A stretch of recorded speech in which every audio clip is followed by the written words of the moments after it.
Some historians within the Imperium now argue that the seeds of the Gothic War were sown long before the first warp storms opened over the sector. What once appeared as isolated incidents, fleeting raids, lost signals, unexplained disappearances, have, in hindsight, become clear harbingers of a far greater evil that was slowly tightening its grip across the stars. The Eye of Terror had long been the source of endless horrors, and the lion's share of Imperial strength guarded the Cadian Gate with watchful resolve. But across the wider reaches of the Segmentum Obscurus, a lattice of observation posts and sentry stations stood as the first line of detection against threats born of madness and warp corruption. These facilities, often undermanned and overlooked, endured constant harassment. Yet around M41.250, the rhythm of violence shifted, sudden, brutal, and far more coordinated than ever before. One such incident marked a turning point. The watch station at Arx, considered of minor strategic value, held only a modest complement of guards and tech priests tending to its antique monitoring arrays. In early 139, a garbled astropathic transmission barely reached the scout frigate Ascendance. For months later, a rescue flotilla arrived, but found nothing alive. The station had been gutted, its crew slaughtered, its corridors soaked in dry gore. Captain Thetis of the 122nd Borlean Regiment described the scene with grim precision in his campaign log, noting the remains had been left to rot and be consumed by vermin. The Inquisition responded. Inquisitor Horst, an old veteran of a dozen Shadow Wars, arrived to uncover what he could. But Arx held its secrets tightly. Whatever had happened there left no trace, no survivors, no explanation, no known enemy. On its own, the massacre might have been dismissed as a tragic footnote in the Imperium's endless war. But then it happened again, and again. Over the next 3 years, other outposts vanished, systems fell silent, and the violence spread like wildfire across the sector's borders. Horst began to see a pattern. To others, the events still appeared disconnected, random, but he had spent a lifetime chasing threats that festered in silence and struck without warning. To him, the signs were unmistakable. Something ancient, patient, and malicious was stirring in the dark, and it was testing Imperial responses, probing weaknesses, measuring reaction times. With no hard proof, he waited, certain his unseen foe would strike again. Not long after the tragedy at Arx, Imperial patrols in the Athena sector stumbled across a nightmare. Several drifting ships, including a massive Emperor-class war vessel, floated dead in the void. Inside, the crews lay where they had fallen, at their consoles and passageways, curled up against bulkheads. They had died in place, seemingly without a fight. The first autopsies revealed hideous truths. On board the merchant hauler Shanxi, Adeptus Mechanicus Mugos Zebel Astilax described the bodies in chilling detail. Their flesh was marked by lesions, their veins bloated and thin, and a foul rot had taken root in their bones. Fungal masses had sprouted within their skulls, replacing thought with agony.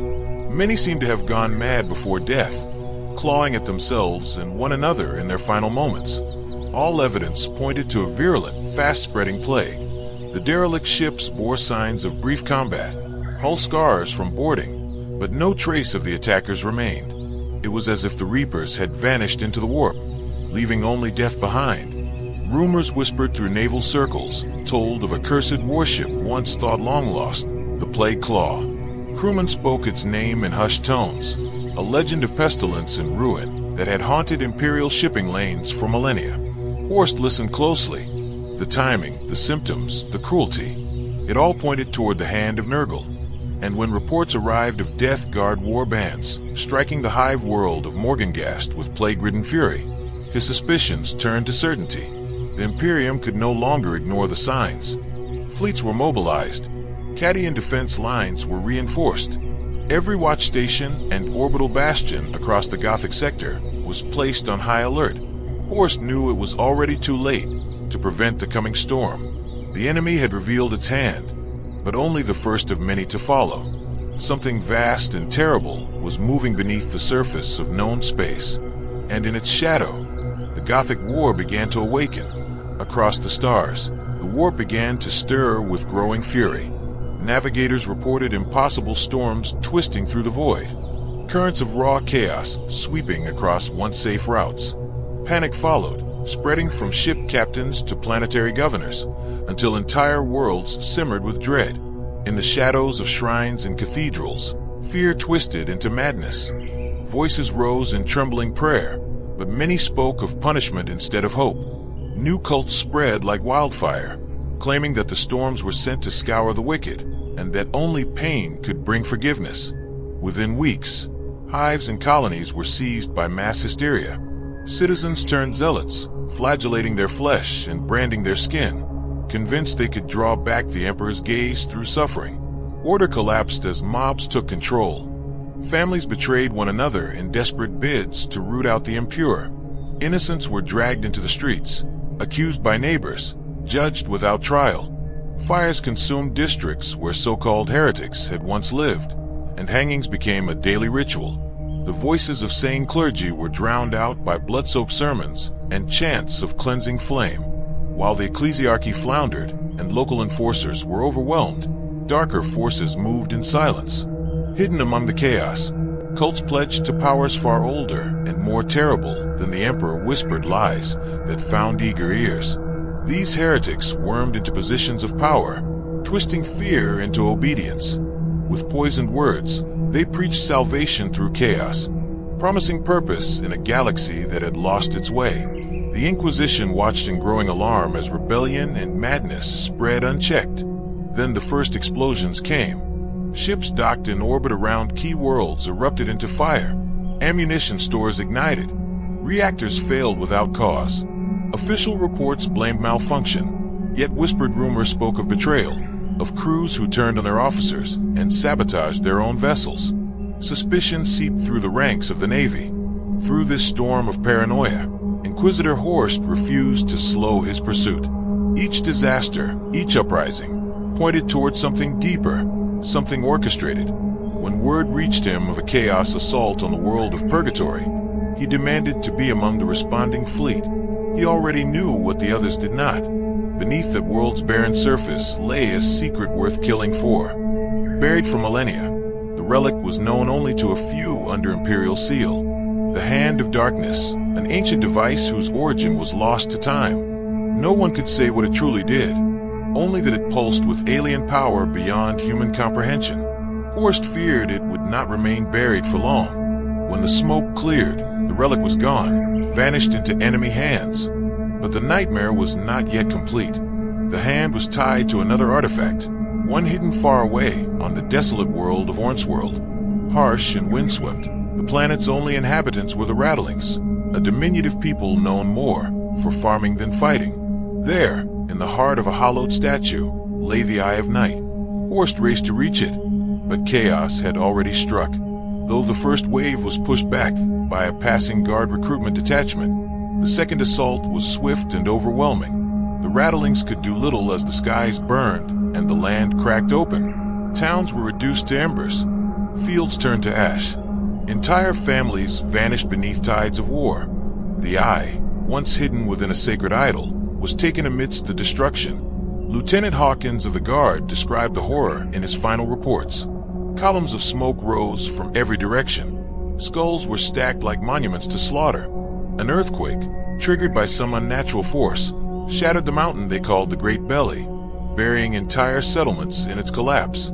The number of dead was beyond measure. Chaos had taken both artifacts. With these terrible tools now in enemy hands, Horst knew the Gothic sector would become the crucible of what was to come. Strange sightings multiplied. Psychic disturbances surged. As he arrived, the skies cracked open. A warp storm bloomed over the sector, severing all contact with the wider Imperium. They were alone. By the year 143, the first real battles began. Chaos fleets emerged from the void, launching merciless strikes on naval stations and defense outposts. The Gothic War had truly begun, and it would consume everything in its path. Panic swept through the Gothic sector as Chaos fleets launched their opening onslaught. In a storm of destruction, multiple key installations fell under fire in near-simultaneous attacks. The precision was staggering. Imperial bases, ports, and fleets were struck all at once, revealing months, if not years, of sinister preparation. The Imperium, stretched thin and unready, was left scrambling to regroup. At Bladen, the ancient warship Rhaedomanthan erupted in flame as torpedoes sheared through her flight deck, turning it into a drifting wreck. The Lord Sylvanus, assaulted by bomber squadrons from an enemy destroyer, lost her warp engines in the chaos. So severe was the damage that she remained crippled for over a standard year, barely able to limp across systems under her own power. The enemy struck hard at Imperial shipyards, reducing them to flaming carcasses or seizing them to bolster their own forces. Tripole docks and Port Imperial were overrun in hours. Gothic Station fell next, its defenders overwhelmed in a ruthless boarding action. Without these lifelines, Imperial ships had nowhere to refit, leaving the fleet bloodied and broken. One rare survivor, Captain Grove of the aging cruiser Admiral Drake, managed to flee Halimnet base during its annihilation. Under siege by renegades from Starwood, his sensor systems failed, and his fleet's escort was shredded in minutes. His cruiser, burning and barely functional, fought its way free through a curtain of fire, leaving behind thousands of dead in the void. Rather than hold ground, the Chaos Fleet's favored speed and violence, striking fast, breaking resistance, and vanishing into the shadows. These tactics left Imperial commanders stunned. Battles were over in hours, and survivors were few. Repairs lagged far behind the scale of destruction. Yet even amid this horror, the enemy's momentum faltered in unexpected ways. At the fortified system of 5 World Aura, Chaos forces led by the infamous War Master Malefica Arkham found themselves facing a ready Imperial fleet. Captain Compelled Bast, already mobilizing his forces to suppress a nearby uprising, was prepared. When the ambush came, it failed. The Imperius launched counterstrikes with surgical precision, catching the enemy off guard. In Bast's account, Chaos vessels pushed forward into a wall of gunfire and missile storms. The skies lit with detonations as orbital defenses from Aura added their wrath. One traitor vessel, the Solus, took a full Nova cannon blast to her spine. The explosion turned her into a spinning mass of wreckage, her hull torn open like a broken sarcophagus. Even as Imperial bombers moved in for the kill, the rest of the Chaos fleet broke ranks. Abandoning the Solus, they retreated into the stars. The crippled vessel exploded moments later when its warp drives collapsed in on themselves. No survivors were recorded. The battlefield was left strewn with enemy debris, Imperial spirits lifted by a rare but vital victory. Arkham's own flagship, the Death Bane, didn't escape unscathed. A well-placed salvo from the Iron Duke shattered her command deck, nearly ending the warlord's life. Imperial whispers claimed he lived only by the intervention of dark forces. Still, the damage was done. With his fleet in tatters, Arkham fled the sector, leaving a trail of wreckage behind him. Few of his escort ships made it out untouched. Most were hunted down by relentless patrols. In the aftermath of Warrow's defense, morale surged as news of the Chaos defeat spread. It marked one of the first true setbacks for the invaders and proved they could be beaten when faced with disciplined resistance and unshakable resolve. Not all victories came from Imperial hands. In a strange twist, a small Chaos raiding fleet en route to Daenerys was intercepted by orcs lurking in the Cyclops cluster. The Greenskins descended in a frenzy, tearing into both sides without care. The ensuing battle ended with wreckage drifting through the void and neither force in control of the region. As these events unfolded, it became clear that the war would not be won in a single campaign or by fleet strength alone. It would be a battle of attrition, of cunning, and of who could endure the longest in the shadow of the storm now engulfing the Gothic sector. The first word came through broken Vox transmissions and corrupted data slates. Somewhere in the Cyclops cluster, a Chaos raiding fleet had vanished without a trace. Soon, scattered fragments of audio logs revealed the truth. The orcs had struck, hidden among drifting asteroid fields and cloaked in thick nebula gas. They waited until the Chaos ships blundered into their trap. With brutal precision and savage glee, the Greenskins tore through the invaders, ripping them apart with crude firepower and sheer ferocity. The orcs showed no mercy. Without room to maneuver, Chaos warships found themselves easy prey. Wreckage filled the system in hours. Rumors claimed Lord Admiral Ravensburg once jested he'd promote the Orc war boss if he could, but such comments were swiftly dismissed as battlefield humor. Regardless of who they slaughtered, the Orcs remained a threat, raiding Imperial convoys as eagerly as they fought the servants of the Dark Gods. While the Greenskins ran wild in the outer systems, the true focus of the Chaos campaign was far more calculated. They struck directly at the core of the sector's strength, forge worlds and major fleet bases. Of the 17 principal Imperial naval stations, 6 had been built upon ancient Blackstone fortresses, monolithic constructs of impossible scale and alien design. Their origin remained a mystery, older than Imperial history, perhaps even predating humanity's first reach into the stars. These fortresses, discovered long ago in the Age of Rebirth, had slumbered in the void for millennia. Their smooth, indestructible surfaces defied analysis. No tool or scan could uncover their secrets. The Adeptus Mechanicus had done their best to retrofit them, arming them with turrets, void shields, and barracks.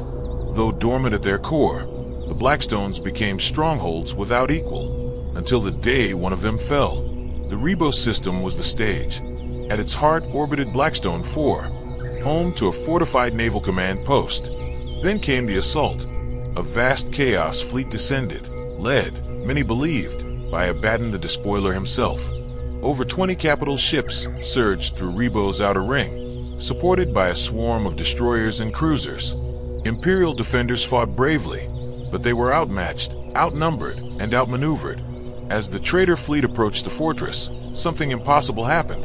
Blackstone 4 powered down. Every defense system went cold. Gun decks failed. Attack craft bays refused to open, and comms fell silent. Whether sabotage or something deeper, no one could explain it. The enemy met no resistance. The last message from the station's astropath was a garbled plea for help before contact was lost entirely. No escape pods, no survivors, only silence. While the Imperium reeled from the loss of Blackstone 4, another blow landed without warning. From deep within the Eye of Terror, a new weapon emerged, the Planet Killer. Unlike anything the Imperium had ever faced, this monstrous vessel was built for one purpose: complete annihilation. Covered in lance arrays, torpedo tubes, and layered void shields, it moved with unstoppable intent, heading straight for the cardinal world of Savarvan. The defense fleet there barely had time to react. System ships tried to intercept, but were swept aside like dust. Commander Jeremiah Soldigan watched in horror as the Planet Killer entered orbit. Its central spine lit up, glowing with crackling energy that grew brighter by the second. Then came the beam, blinding, silent, apocalyptic. It speared into the world's crust, boring deeper and deeper with relentless fury. The impact was catastrophic. Seas boiled, mountains fell, continents fractured. As the beam continued, Savarvan's rotation shifted, then collapsed.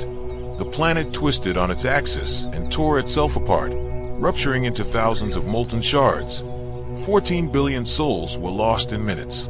Only a handful of ships escaped, and those who did carried survivors so broken by what they had seen that none lasted long. Soldigan and his entire command crew took their own lives not 3 months later.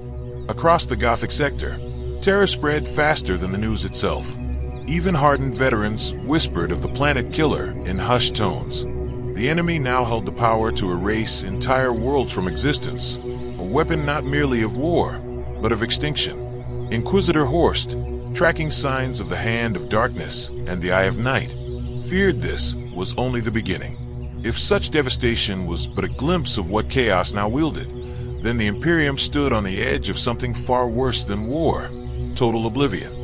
Even as chaos fleets rampaged across the stars, Lord Admiral Ravensburg faced a constant and elusive menace that refused to be pinned down. The Eldar, ghostly and swift, emerged from the Graildark Nebula with surgical precision, striking vulnerable targets before vanishing into the stars. Whisper spoke of a massive craft world hidden somewhere within the Gothic sector's uncharted depths, but no Imperial augur or scout could confirm its existence. While the Imperium waged open war, these Xenos hunted like shadows with blades, always just out of reach. The task of pursuing the Eldar fell to sector battle groups. each scrambling to react to phantom signals and half-seen contacts. Their vessels, outclassed in speed and agility, could rarely force a confrontation. Ravensburg, despite his authority, found himself paralyzed when it came to these raids. The aliens struck without pattern, vanishing before retaliation could be organized. Every battle fought against them was one of reaction, rarely of opportunity. But the Eldar weren't the only predators haunting the void. A new breed of raider emerged, part human, part madness. Pirates, some Imperial deserters, others born in the fires of the Eye of Terror, carved their own bloody paths through the stars. They joined the tide of violence, forming small, fast-moving strike groups the Navy dubbed wolf packs. These packs didn't fight pitched battles. They waited, stalked, then struck from ambush, feasting on isolated convoys and merchant fleets. In the words of Admiral Coburn, these weren't warriors, they were vultures with cannons.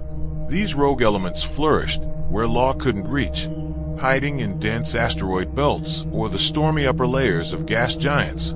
They became nearly impossible to root out. One bold group was even said to have built a hidden station within the roiling clouds of Fulham's largest world, shielded from detection by the very planet itself. Their attacks came without warning, overwhelming outnumbered escorts and vanishing before reinforcements could arrive. The Navy, stretched to the breaking point, simply lacked the ships to cover every vulnerable trade route. The conflict had long since outgrown the boundaries of a single war against chaos.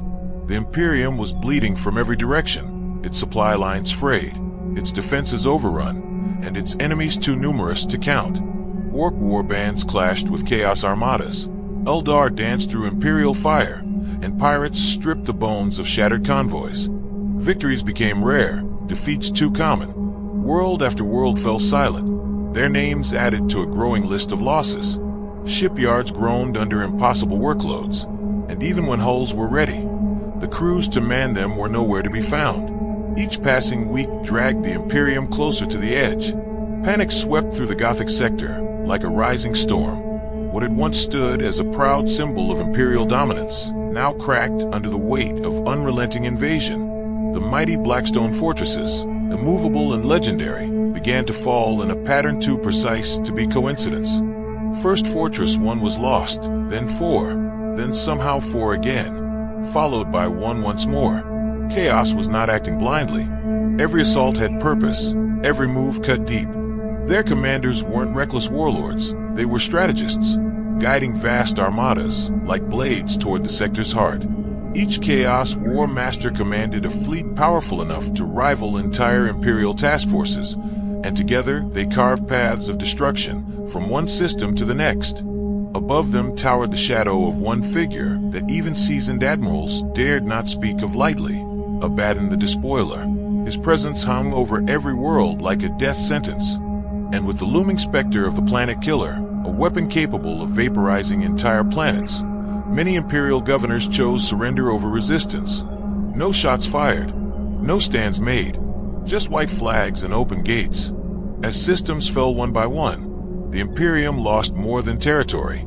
Entire shipyards were seized, dockyards turned to molten ruin, fuel reserves plundered, and repair stations converted into enemy strongholds. The lifeblood of the Navy drained away. The fleets grew thin and fragile, stretched across too many war fronts, with not enough ships to hold them. Rumors spread in every port and outpost that the war had already been decided in the opening weeks, that Chaos hadn't just won battles, they'd broken the will to resist. Yet in one forgotten corner of the sector, hope still lingered like an ember refusing to die. Beneath the frozen skies of a remote moon orbiting the gas giant in the Lucatar system, a hidden facility of the Adeptus Mechanicus continued its work in silence. Here, away from the front lines, the tech priests toiled not on worship, but on salvation. Vaults buried beneath the surface held ancient schematics, fragments of long-lost technology, and forbidden designs. From them, the machine cult carved out innovation at the edge of desperation, racing against time to create tools the fleet could use before the storm consumed them all. Some ships had already begun testing these prototype systems. Refits offered stronger firepower, improved communication relays, and shielding matrices capable of absorbing punishing blows. But these enhancements came at a cost. The power required was immense, too much for most ships to handle. Diverting energy to one system meant sacrificing another.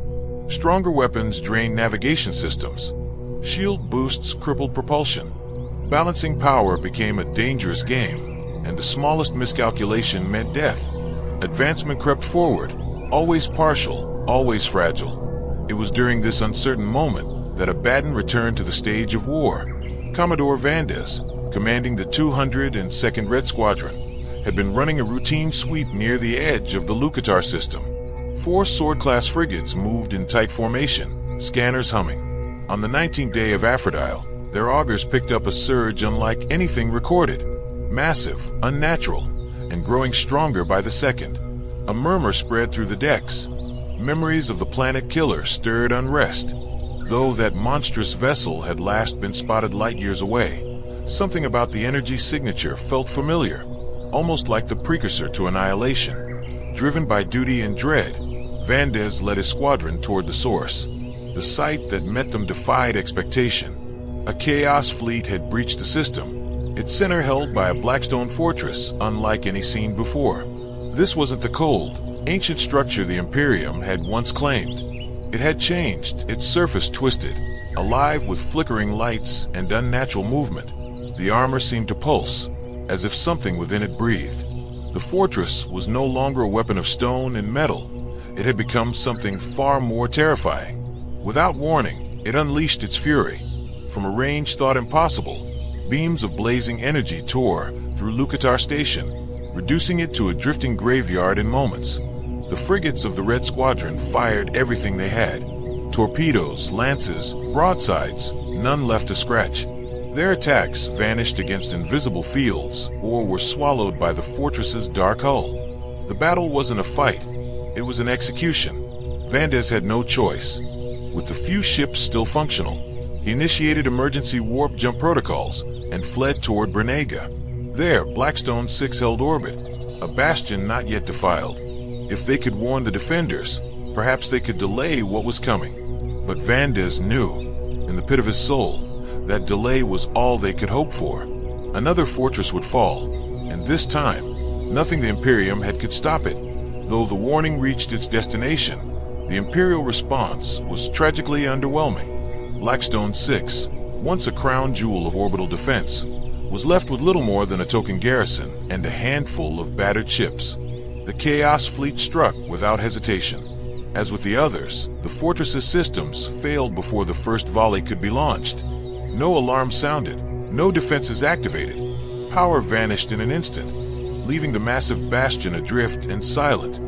Thousands of crewmen died in their posts, entombed in steel and darkness, unable to resist as the enemy swept through the station like a plague. In the months that followed, Chaos claimed the Brenega system completely. They fortified their position, turning former Imperial strongholds into staging points for further attacks. Across the Gothic sector, Lord Admiral Ravensbook found himself outmaneuvered and outnumbered. His fleet was stretched too thin to hold the line, and his enemies showed no signs of slowing. He was forced into retreat after retreat, making desperate choices with dwindling forces. Then came a visitor cloaked in mystery, Inquisitor Horst. The details of their meeting were buried beneath layers of silence, but whispers spoke of ancient relics, powerful artifacts known as the Hand of Darkness and the Eye of Night. Whatever they were, their potential to shift the course of the war could not be ignored. A new plan emerged, risky, unconventional, and born from pure necessity. The goal was no longer brute force conquest, but infiltration and subterfuge, to reclaim the Blackstones from within, to turn the enemy's weapons back on them. But before the scheme could begin, chaos struck again. This time, the target was Blackstone I in the Falara system. Debris from the Imperial cruiser Vindictive was later discovered drifting toward the sun, burned and broken. Among the wreckage, a single voice survived, First Lieutenant Elijah Borja, whose final recorded log revealed the events that unfolded in Falara's last stand. He had believed, at first, that they might have a chance. The enemy fleet had approached from behind Falaris II, forcing them to pass through the planet's orbital defenses before reaching the Blackstone. Recent upgrades to Phalaris's weapon systems had been completed just in time, and spirits aboard Vindictive were high. Even with 2 Blackstone fortresses in play, there was confidence they'd inflict real damage. But optimism proved short-lived. The twin fortresses had stationed themselves at extreme distances, far from one another, and farther still from Phalaris. Their placement rendered most planetary guns useless, leaving only long-range torpedoes as a viable countermeasure. Then the situation shifted from dire to unnatural. Instruments detected a bizarre surge of energy, an invisible thread pulsing between the 2 Blackstones.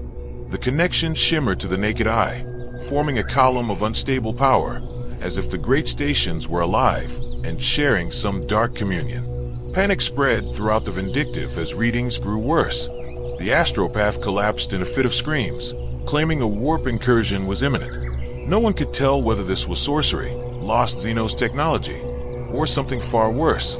What followed left no doubt. Without warning, a torrent of energy erupted from the Blackstones, concentrated into a single devastating beam. Its target was clear: Phalaris, the industrial moon orbiting Phalaris. The Vindictive, caught between the attack and the planet, stood no chance. Its shields were obliterated in seconds, hull reduced to glowing fragments, and all hands lost. Phalaris itself suffered a more terrible fate. The surface was scoured clean, its atmosphere torn away in a wave of apocalyptic force. Where life had once clung to its soil, only barren stone remained. Then, inexplicably, Blackstone vanished. No wreckage, no signal, nothing. From that moment on, the war spiraled deeper into darkness. For 5 long years, the Gothic sector burned. From 144 to 149 M41, chaos and Imperial fleets collided in system after system, their clashes leaving trails of dead stars and shattered worlds. Entire planets fell and rose again, only to be reduced to ash in the next offensive. Ambushes decimated convoys, and orbital platforms were bombarded into silence. Communications faltered, supply lines collapsed. No reinforcements came, no relief fleets arrived. The Gothic sector stood alone, encircled by ruin, and yet the war dragged on. An endless tide of blood, steel, and fire. From the broiling void of the Hammerhead Deeps to the far-flung stars of the Cyclops cluster, Imperial warships battled night and day to stem the endless tide of chaos. In some regions, the defenders collapsed beneath the pressure, their lines shattered in a storm of fire and blood. Elsewhere, seasoned admirals stood their ground, executing bold maneuvers and desperate gambits that bought precious time. The front lines twisted like a serpent, shifting unpredictably from sector to sector. Entire worlds were conquered and reclaimed, only to fall again, in a brutal cycle of firestorms and orbital bombardments.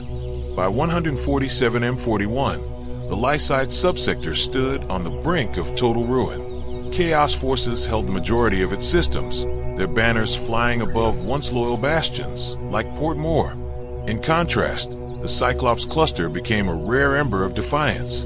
Orc war bands, entrenched in deep caverns and asteroid bunkers throughout the Quan Rock Sound, had carved out their own empire in the chaos. Rather than retreat, the Imperials turned the Orc presence into an opportunity.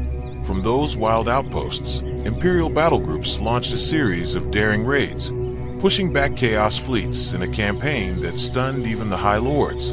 But the fire could not be held forever. As more crises erupted across the Gothic sector, attention shifted once again, and with it, the momentum was lost. Amid the distraction, new predators emerged. Raiders of every kind, from vile human corsairs to savage orcs and elusive Eldar, struck out with newfound boldness. The stretched Imperial lines left massive gaps in defense. Merchant fleets vanished. Outposts went dark. Convoys were slaughtered mid-transit, and by the time reinforcements could arrive, they found only wreckage and silence. Civilian populations bore the brunt. As supply routes failed, famine, plague, and violence erupted across dozens of systems. In some cases, resistance was still possible, but more often, death came quietly. On worlds caught behind enemy lines, order disintegrated. One such planet was Stranavar, a hive world with 3 colossal city stacks housing billions. When purification towers broke down and the water reserves ran dry, chaos exploded into the open. The recycling networks collapsed, unable to process what little remained. Within days, civil unrest turned to bloodshed. Halls filled with corpses. Fires raged through entire hablocks. By the time a single relief convoy finally broke through the blockade, 4/5 of the population was already dead, withered by thirst, killed in riots, or consumed by desperation. Even the mighty docks of the Imperium were failing. The war machine, starved of resources, groaned under the strain. Ships queued for repairs, but were sent back to battle with broken hulls and half-loaded batteries. Plasma coils were patched with scrap, ammunition rationed to single volleys. While Ravensburg's fleet bled itself dry against chaos, another threat loomed from the shadows. Pirate factions, once scattered and disorganized, had united under a new banner. Nearly 24 groups joined forces in the Quinrock Sound, forming a war fleet large enough to threaten Imperial shipping on a massive scale. The pirates were not mere raiders anymore. They had teeth.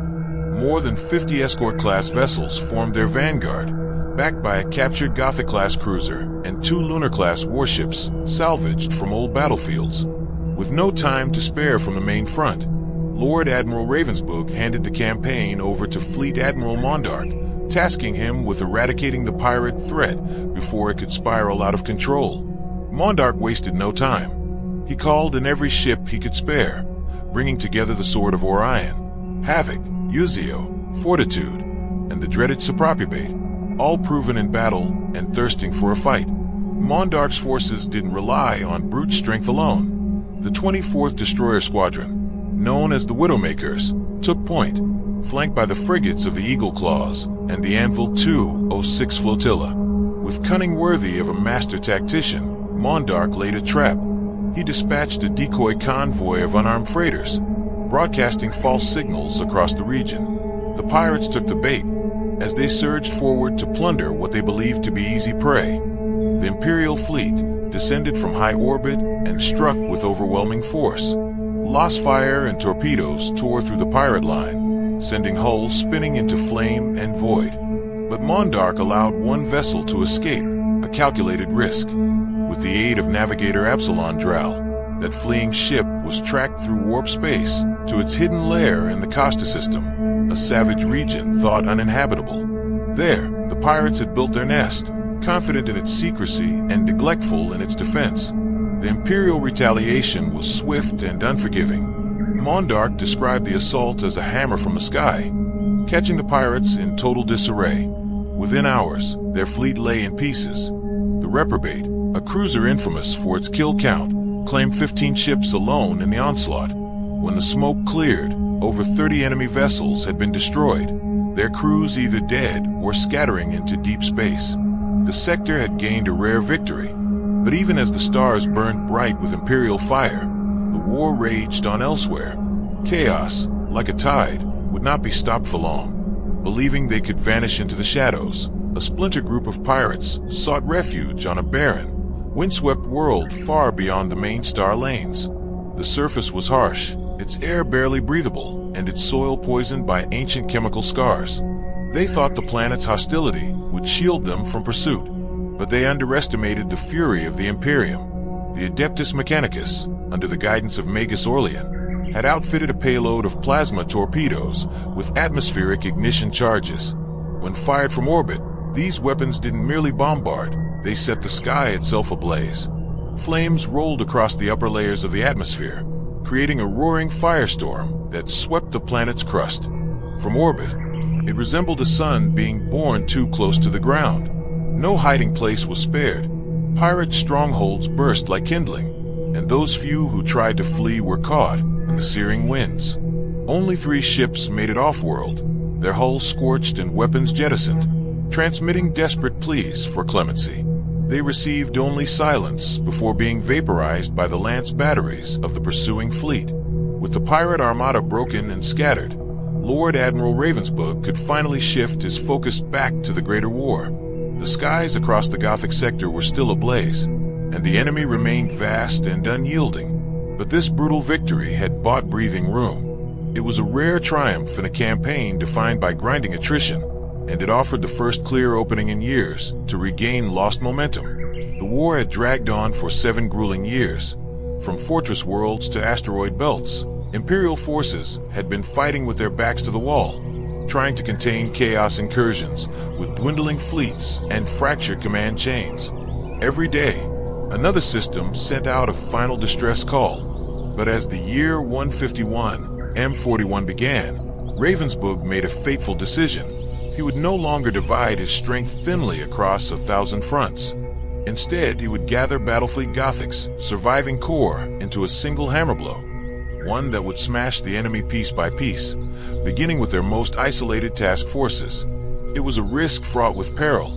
Abandoning scattered convoys meant some planets would fall, and some citizens would be sacrificed. But Ravensburg believed only aggressive, concentrated strikes could shatter the enemy's momentum. He shared these thoughts with Inquisitor Horst, laying bare the grim truth. To fight everywhere was to lose everything. To strike hard in one place, however, might inspire hope and panic the foe. The plan was bold, some would say reckless, but delay had already cost them too much. The opportunity finally revealed itself in the Gafsamine system, where long-range auger sweeps detected a sizable chaos fleet moving without full escort. Seizing the chance, Ravensburg personally took command aboard his flagship, the Divine Right. He assembled a formidable strike group, 17 capital ships, including 2 mighty battleships and a pair of battlecruisers, supported by a screen of 20 fast escorts. Their engines burned white-hot as they made for the Gafsamine corridor. The Chaos Flotilla quickly sensed the trap. Realizing the size and speed of the Imperial formation bearing down on them, they turned and ran, hoping to outrun pursuit and reach the edge of the system's gravitational shadow, where a warp jump could be made. But Ravensburg had anticipated this. He unleashed his swiftest frigates and destroyers in relentless pursuit, triggering a tense and prolonged chase. For 7 days, the two forces streaked through the void, twisting around moons, asteroid fields, and decaying orbits. Each day brought the Imperials closer, each hour another volley exchanged at maximum range. Every moment tightened the noose. There would be no escape. The hunt was on, and the Emperor's vengeance was closing in. Captain Blythe of the Guardian documented the harrowing moments that followed, as the Imperial ships closed in on their fleeing prey. Urgent transmissions shattered the tense silence. Another Chaos fleet was closing in, revealing the deadly snare the Imperials had unwittingly stumbled into. Reinforced by a dozen fresh warships, the enemy reversed course, turning the hunters into the hunted. The Imperial fleet fought with fierce resolve, but the cost was severe. 3 destroyers and 4 frigates were torn from their ranks, their destruction casting a dark shadow over the battle. Though the enemy suffered lighter losses, at least 5 of their escorts were shattered in the exchange. Outnumbered and outgunned, Ravensburg had no choice but to order a tactical withdrawal. His forces retreated toward the main Imperial fleet, but even united, they found themselves outmatched and vulnerable. For 3 days, a fragile standoff gripped the Gafsamine system. Both sides circled warily, commanders unwilling to risk a full-scale battle without precise knowledge of their adversaries' positions. The void itself seemed to hold its breath, caught in the eye of an unrelenting storm. After nearly 3 weeks trapped in this deadly stalemate, the tide finally shifted. 6 Firestorm-class frigates, exploiting the obscuring veil of swirling dust clouds, pinpointed the Chaos fleet lurking near Gafsamine 2. Sensing opportunity, Lord Admiral Ravensburg ordered a full-scale assault, wagering everything on this critical engagement. The fate of the entire sector hung in the balance. The attack began with a thunderous salvo from the Cobra-class destroyers, launching torpedo barges from extreme range. Their chances of scoring decisive hits were slim, yet the audacity of the strike forced the enemy fleet off their intended course. This tactical disruption sent the Chaos vessels hurtling directly into the waiting jaws of the Imperial capital ships. Lieutenant Martin, aboard the Divine Right, later described the chaos and fury that erupted next.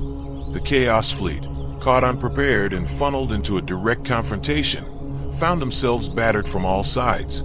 Torpedoes screamed across the void, exploding in brilliant bursts that tore through enemy formations.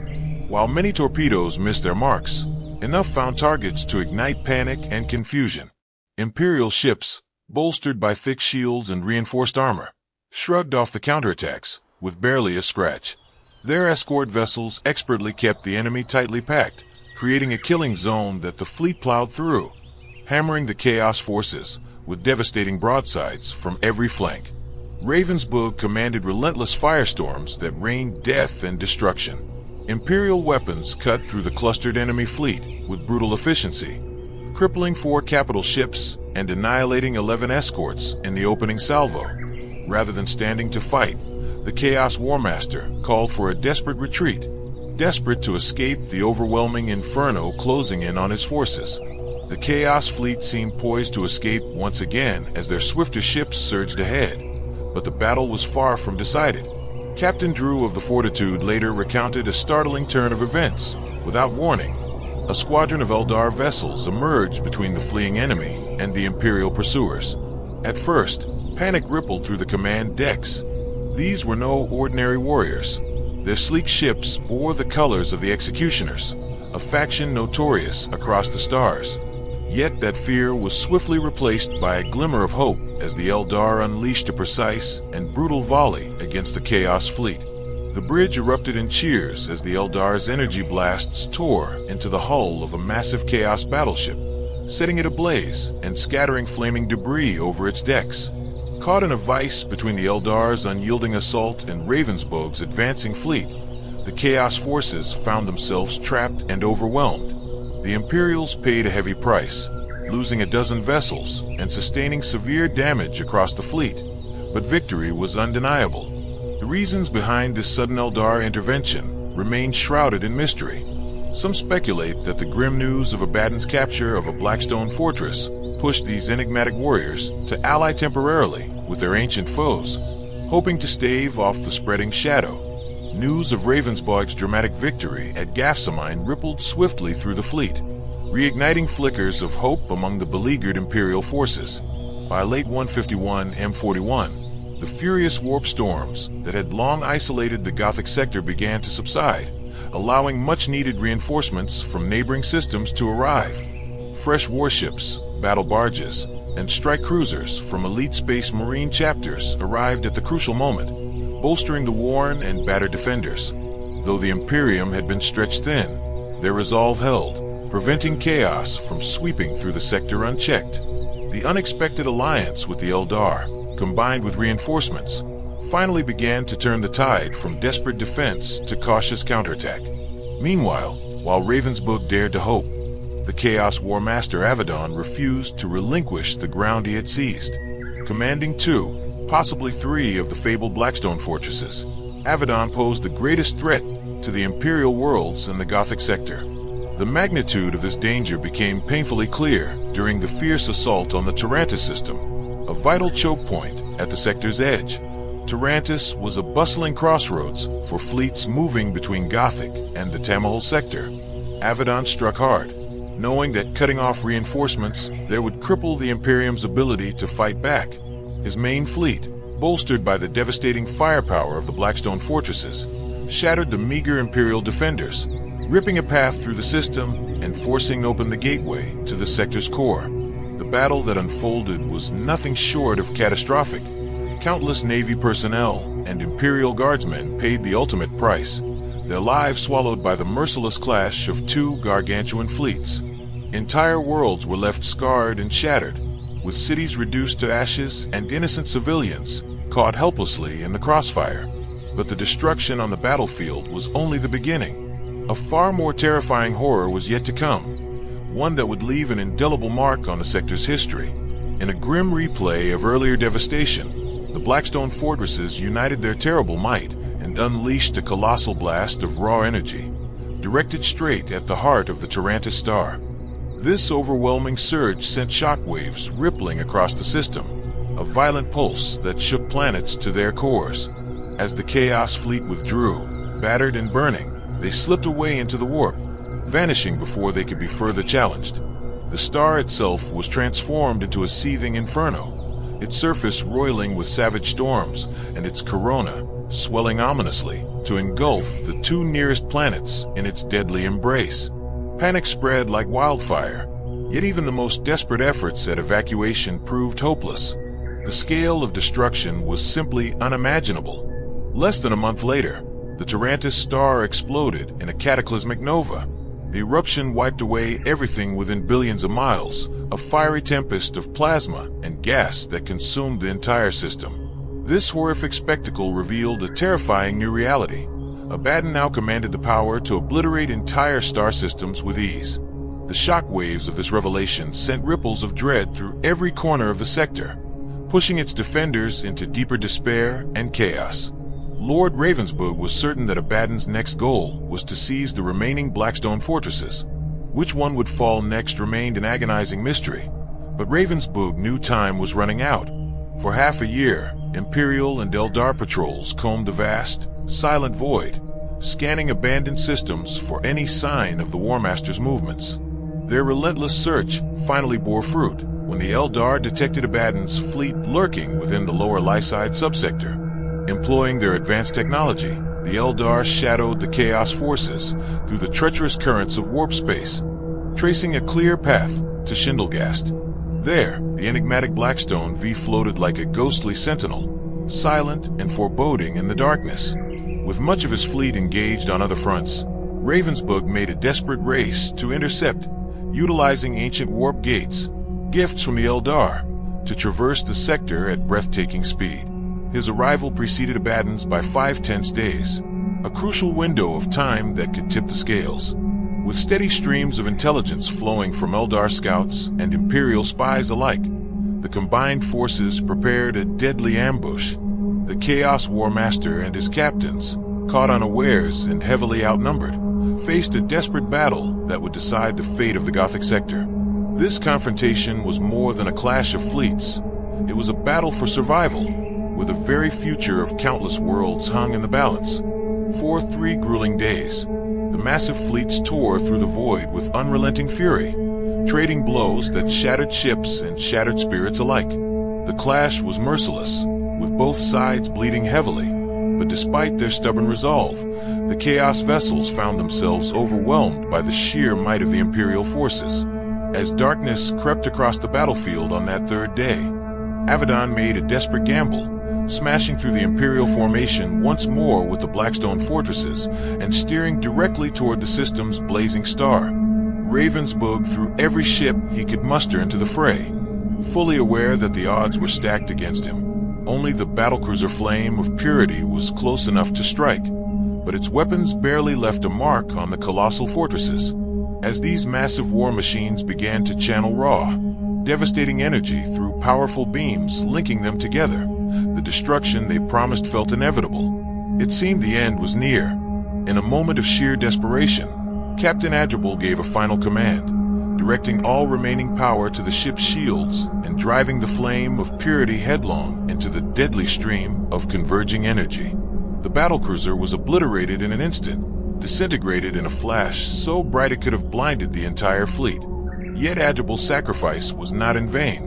The explosion drained the fortress's power reserves, forcing a critical pause before they could unleash another devastating strike. With their energy reserves crippled, the Chaos fortresses lost much of their terrifying potency. The pursuers chased them through the outer edges of the Shindelgia system, where Abaddon narrowly slipped away into the warp, taking 2 of the fortresses with him and narrowly avoiding a fatal trap near a gravitational anomaly. The 3rd fortress remained under Imperial guns, bombarded without mercy but still standing firm. Then, in a daring move, 2 strike cruisers from the Angel's Redemption Space Marine Chapter joined forces, with boarding assault boats launched from the Divine Right. Their mission, to storm and reclaim the isolated Blackstone Fortress through sheer force of arms.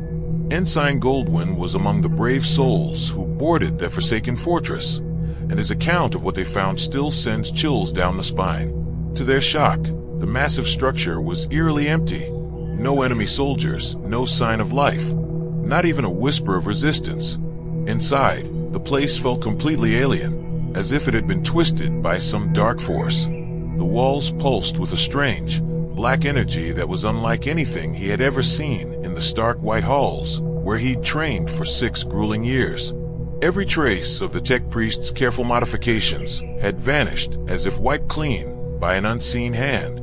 It was as though the fortress itself had been rewritten or corrupted into something unrecognizable. The boarding party had barely set foot inside when a sudden, shrill wail shattered the silence. The walls flared a menacing red, and a wave of panic surged through the soldiers. They barely made it back to their assault boats before the fortress started to collapse. No sooner had they retreated than the great fortress began to disintegrate, breaking apart slowly into thousands of glowing shards that drifted off into the void like fiery embers. What should have been a victorious moment felt strangely hollow to Goldwyn. He confessed to a profound sadness, a haunting awareness that something vast and terrible, something once magnificent, had just been lost forever. Around that same time, the Blackstone Fortress exploded in a devastating self-destruction that rocked the entire sector. Soon after, other fortresses scattered across the Gothic sector followed the same mysterious fate, destroying themselves in blinding cataclysms without any clear reason. No one could say if the other fortresses under Abaddon's command had met similar ends, leaving a dark question hanging over the war-torn stars. The truth behind these events would only unravel years later, amidst the brutal chaos of the 13th Black Crusade and the horrors that would ripple across the galaxy in its aftermath. The true reasons behind the self-destruction of those colossal Blackstone fortresses remain shrouded in deep mystery. Whether they chose this fate themselves or were forced by powers beyond comprehension is something no one can say for sure. An official once confided to Lord Ravensbook that the devastation Abaddon could have caused if all 6 fortresses had remained intact is almost too terrifying to imagine. Some weapons, some powers, are simply too immense and dangerous to be allowed to exist, and it seems that fate, or perhaps something beyond mortal understanding, decided that the Blackstone fortresses were among those forbidden forces. With Abaddon's dreaded fleet vanished into the void, the Imperial Navy wasted no time, shifting its focus to the remaining pockets of Chaos fleets scattered across the sector. The warp storms, which had long been a suffocating barrier to movement and reinforcement, began to ease, allowing the Imperial forces to push deeper into contested space. Hundreds of ships poured into the Gothic sector, their crews eager to reclaim lost worlds and root out the lingering shadows of chaos. Many of the surviving Chaos commanders, battered and humiliated, retreated to their dark refuges, nursing their wounds and plotting future revenge. For powerful Imperial battle groups, each made up of dozens of capital ships supported by swarms of escorts, set out on a relentless hunt to wipe out these scattered enemy remnants one by one. In the dangerous Portmore subsector, the conflict was fierce and unyielding. For 2 grueling years, Admiral Storn's cruiser battle group clashed repeatedly with the elusive war fleet commanded by Heinrich Beale. The Chaos forces struck with lightning speed, darting from system to system, hitting only when the odds favored them and slipping away before the full might of the Imperium could respond. This brutal cat-and-mouse game wore on, stretching resources and testing the resolve of both sides. Yet despite the chaos and hardship, the Imperium's determination never faltered, their warships lighting up the darkness as they slowly chipped away at the scattered enemies that dared to challenge their dominion. The battle at Crinrock Sound was no less brutal, a relentless nightmare of shadowy Chaos vessels slipping through treacherous debris fields. These cunning ships picked off lone Imperial escorts and cruisers dispatched to hunt them, striking with deadly precision before vanishing into the void. Though the stars around them began to quiet as the final conflicts neared, the cost of reclaiming the world stolen by Chaos was staggering. It took nearly a decade of blood and fire to push back the darkness, during which entire planets were left broken and scarred beyond recognition. Countless innocents were enslaved, sacrificed in dark rituals, or scattered to the far corners of the sector. The very soil of these worlds remained poisoned, a lingering testament to the horrors inflicted upon them. Slow but steady, the Imperial Guard waged a merciless campaign to cleanse these shattered planets of corruption. Missionaries and confessors traveled from settlement to settlement, striving to rekindle hope and faith in the Emperor amidst the ruins. Meanwhile, the Inquisition relentlessly hunted down those who had succumbed to darkness or betrayed their brethren. Progress was hard-won, and yet even as new life took root, the war was far from over. Hidden deep within the swirling mists of the Grail Dark Nebula, pockets of resistance endured, worlds still shackled by chaos, waiting for their salvation. Scattered fleets of chaos ships lurked in the dark spaces between star clusters, silent and watchful, biding their time for a chance to strike once more. With the chaos threat waning, Ravensburg shifted his focus to another menace that had flourished amid the chaos: pirates. These ruthless marauders, emboldened by war's confusion, preyed on trade routes and isolated worlds with reckless abandon. Imperial forces hunted them with equal ferocity. Many pirate clans splintered under the pressure, scattering into forgotten systems or seeking refuge among uncharted asteroid belts where Imperial reach was limited. The orcs of the Cyclops cluster were not spared either. Brutal campaigns uprooted their savage hordes from planets where they had enslaved millions and crushed their war bands across star systems, erasing their grip on key trade lanes and restoring order to the fractured sector. 2 decades of relentless conflict had carved deep scars into the fabric of the sector, leaving behind wounds that would take generations, perhaps even centuries, to fully mend. The physical destruction was immense, with countless worlds left shattered and scarred, while the spiritual damage ran just as deep. Abaddon and his dark followers had spread corruption like a poison, twisting souls and shattering hope. Even now, with key strongholds fallen and new cosmic dangers stirring in the void, the promise of lasting peace feels fragile. The shadow of war still clings tightly, whispering threats across the stars that the sector might never truly escape. The cost borne by the Imperial Navy, especially the Gothic sector's fleet, was staggering beyond measure. Lives were lost in waves, heroic men and women vanished in the crucible of battle, and countless vessels were reduced to fiery wreckage drifting silently in space. The toll was brutal, but so too was the indomitable courage displayed by every soul who raised their weapon in defiance of the darkness. From the highest admirals commanding Titanic fleets to the lowliest crewmen aboard battered transports, each individual's effort wove together into the tapestry of victory. Their bravery was a beacon in the blackest night. Because of their unyielding determination, fierce loyalty, and boundless courage, the war finally tipped in favor of the Imperium. The heroic deeds of the sector fleet did not go unrecognized. The High Lords of Terra ordered a grand monument to be constructed, a towering obelisk reaching 10 times a man's height, set within the sacred halls of the Imperial Palace. Carved into its gleaming surface were the names of every sailor, soldier, and officer who had given everything during the brutal conflict. This monument stood as a permanent testament, a silent guardian preserving their sacrifice and ensuring their legacy would echo through eternity. In the quiet aftermath, Inquisitor Horst vanished from the spotlight, his mission far from finished. Legends tell of him dedicating his remaining years to a relentless pursuit, chasing after Abaddon's shadow and the mysteries surrounding the Blackstone fortresses. What became of him remains unknown. No reports or whispers followed his disappearance, and his fate was swallowed by the dark corridors of history, lost to time after the Gothic War came to a close. Though the Gothic sector had been battered and scarred by unimaginable horrors, it refused to break. Against all odds, life began to stir once more, cautious and fragile, but unmistakably alive. The brave souls of the Imperial Navy returned to their posts, shoulders heavy with the weight of loss, but hearts steeled with resolve. Day after day, they stood vigilant on the edges of the void, knowing that even in peace, danger never truly sleeps. Their watch was unending. From shadowy corners of space, Eldar pirates prowled, seeking to exploit any weakness, and it was the Navy's duty to hunt them down relentlessly. Smugglers, traitors, and heretics who tried to undermine the fragile order found no sanctuary, as these defenders rooted out rebellion and treachery wherever it dared to sprout. Each successful strike was a small victory for humanity, a step toward reclaiming a future free from fear. The sacrifices made by these guardians are beyond measure. Without their tireless vigilance and unwavering courage, the darkness could easily return, swallowing whole the hard-won peace with a ferocity no one could withstand.